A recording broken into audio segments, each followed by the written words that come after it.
Әйгілі комикс актері Чарльз Чаплин өз сұхбатында былай дейді: мен жас бала едім. Әкем мені циркке апарды. Билет алу үшін ұзын сонар кезекке тұрдық. Алдымызда бір әйел мен күйеуі 6 баласымен кезекте тұр. Ескі киімдерінен олардың кедей отбасы екені көрініп тұрды. Ал балалар циркке келгеніне сондай қуанышты еді. Олардың кезегі келді. Әкесі билеттің бағасын сұрады. Билет бағасын білген соң әкенің жүзі өзгеріп ұяттан өртенді. Күйеуі әйелінің құлағына бірдеңе деп сыбырлады. Олардың билетке ақшасы жетпейді. Балалар әкесіне шалбарын ақырды.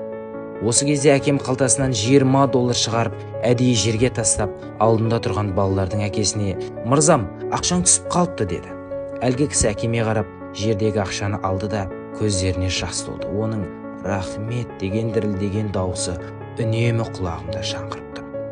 Бұл менің өмірімдегі ең керемет көрініс болды. Олар циркке қуана кірді.